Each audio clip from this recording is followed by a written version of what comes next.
అందరికీ శుభాభినందనలు. మనం కన్యారాశి వారి ఫలితాలు చూసుకుందాం. కన్యారాశి వారికి చైత్రమాసంలో మామి చిగురులు చిగురించే వేళల అంటే మనకి ఏప్రిల్ మాసానికి వచ్చేసరికి మీ ఆర్థిక పరిస్థితి పరిశీలిస్తే ఈ నెలలో ఏ నియంత్రణ ఉండకుండా ముందుకు వెళ్ళే అవకాశం ఉంది. బృహస్పతి 9వ ఇంట్లో కూర్చొని మీ రాశిని చూస్తాడు. దీనివల్ల అదృష్టం కలిసి వస్తుంది. మీరు సరైన నిర్ణయాలు తీసుకుంటారు. అలాగే కుజుడు 3వ తేదీ నుంచి మీ 11వ ఇంట్లోకి వెళ్ళి కూర్చుంటాడు. మీ ఆదాయాన్ని సూచిస్తుంది. దీనివల్ల ఆదాయంలో మంచి పెరుగుదల కనిపిస్తుంది. అలాగే తృతీయాధిపతి అయినటువంటి ఏకాదశంలో కూర్చోవటం వల్ల మీ ప్రయత్నాల ద్వారా మంచి ఆదాయం పొందుతారు. అష్టమంలో అధిపతి అయినటువంటి వారు మీకు ఆకస్మికంగా డబ్బు కలిగించే ఆదాయం కలిగించే ఆర్థిక పరిస్థితి మెరుగుపడే అవకాశం ఉంది. మీరు మీ అభిప్రాయాన్ని వెల్లడించి వివాహ బంధంలోకి ప్రవేశించడం ద్వారా కూడా విజయం సాధిస్తారు. ఉద్యోగం చేసే వారికి సమయం అనుకూలంగా ఉంటుంది.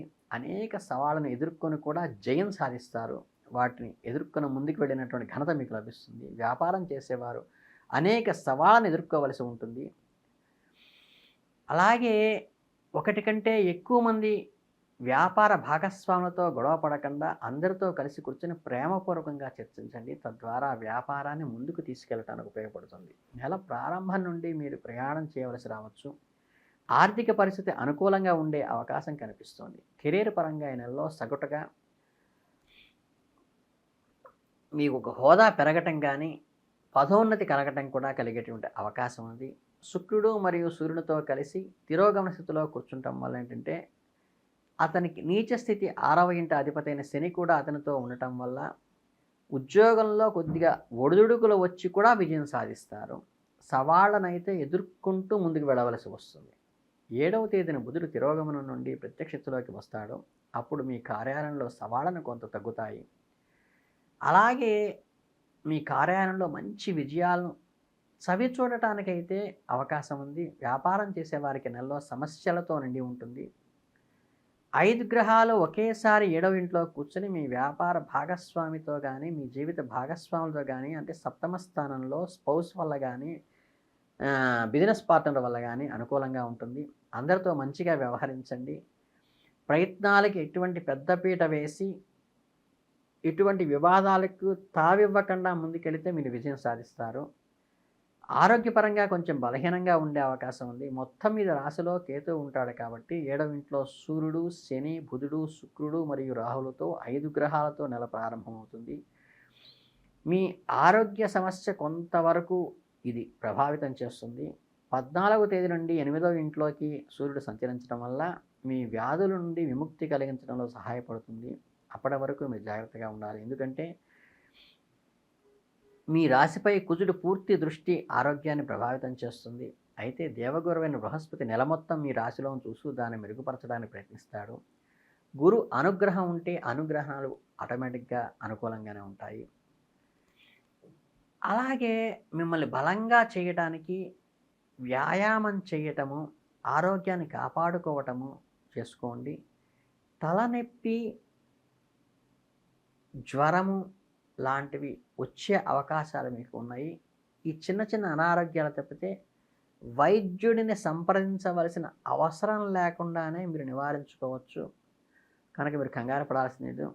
ప్రేమ సంబంధంలో ఉంటే ఈ నెలలో మిశ్రమ ఫలితాలను ఇస్తుంది. 5వ ఇంటి అధిపతి అయిన శని 7వ ఇంట్లో కూర్చుని ప్రేమ వ్యవహారానికి బలమైన సృష్టిస్తున్నాడు. కాబట్టి మీ వివాహం ఖరారు చేసుకోవచ్చు.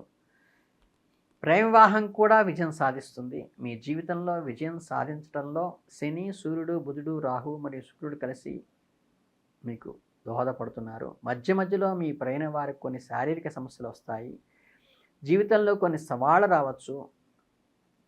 మీ సంబంధంలో బంధాల్లో గొడవలు, చిన్న చిన్న స్పర్ధలు దారితీయడానికి అవకాశం ఉంది. కాబట్టి దాన్ని సవాలుగా స్వీకరించండి. సంయమనం పాటించి మీరు సమయస్ఫూర్తితో మనసు విప్పి మాట్లాడుకోవటం వల్ల దాని నుంచి జయం పొందవచ్చు.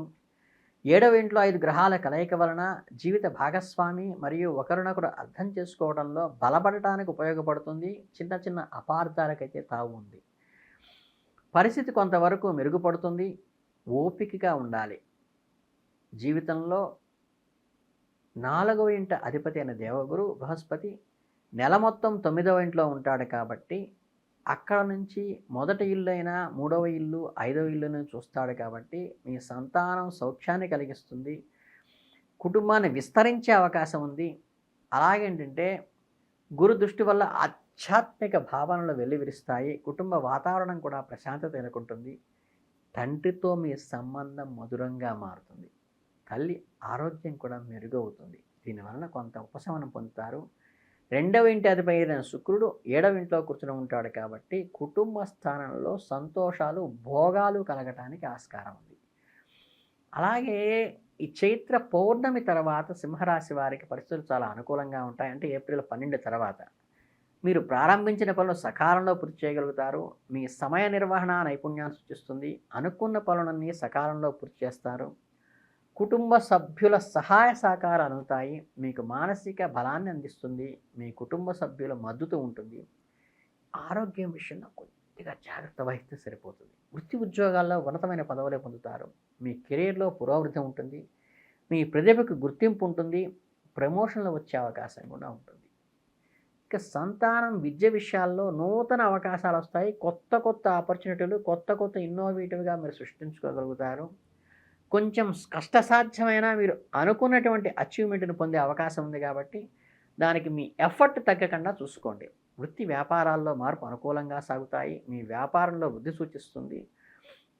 నూతన పరిచయాల వల్ల కొత్త పనులు ప్రారంభిస్తారు. వ్యాపార విస్తరణకు వారు ఉపయోగపడతారు. కనుక ఏంటంటే మీ ఆస్తుల విలువ పెరిగే అవకాశం సూచిస్తోంది.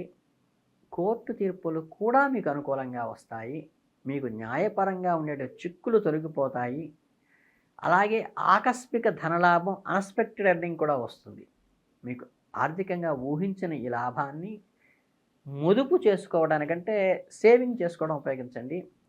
గృహం కొనుగోలు చేసే అవకాశం వస్తుంది. అలాగే అది ఎప్పటి నుంచో పెండింగ్తో ఉంటే మీ సొంతం అవుతుంది ఇల్లు. అలాగే నెల చివరిలో కొన్ని సమస్యలు ఎదురైనప్పటికీ, బంధుమిత్రులతో విభేదాలు ఏర్పడినప్పటికీ ఆ బంధాలను ఒడిదుడుకులు ఎదుర్కొంటూ సామరస్యంగా వాటిని పరిష్కరించుకోవటం వల్ల మీరు ముందుకు వెళ్ళాల్సిన పరిస్థితి ఏర్పడుతుంది. ప్రయాణాల్లో సమస్యలు ఎదురయ్యే అవకాశం ఉంది కాబట్టి జాగ్రత్త వహించండి.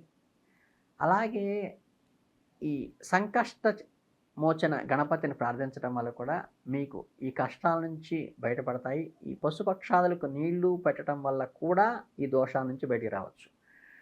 ఈ 2 పనులు చేయడం వల్ల మీకు మంచి శుభకళలు కలుగుతాయి. అలాగే ఈ నెల చివరలో కొద్దిగా సవాళ్ళు ఎదుర్కొన్నప్పటికీ అధిగమించేందుకు సిద్ధంగా ఉంటారు. ఈ కన్యా రాశి వారందరికీ కూడా మనస్ఫూర్తిగా శుభాభినందనలు తెలియజేస్తున్నాను. ఈ సంకష్ట నివారణ, సంకష్టహర చతుర్థి చేసుకోవటం మీకు చాలా అద్భుతంగా పనిచేస్తుంది. చక్కగా మీరు తెల్లని పూలతో, నందివర్ధనం పూలు కానీ అటువంటి పూలతో గణపతిని ఆరాధించడం కానీ, దూర్వాయుధంతో గణపతిని ఆరాధించడం కానీ మీకు ఈ నెలలో కలిసి వస్తుంది. అంతకుమించి పరిహారాలు అక్కర్లేదు. మీ అందరికీ ఆయురారోగ్య ఐశ్వర్యాలు కలగాలని, చైత్రమాసం మీకు దిగ్విజయంగా కలగాలని మనస్ఫూర్తిగా కోరుకుంటూ ధన్యవాదాలు.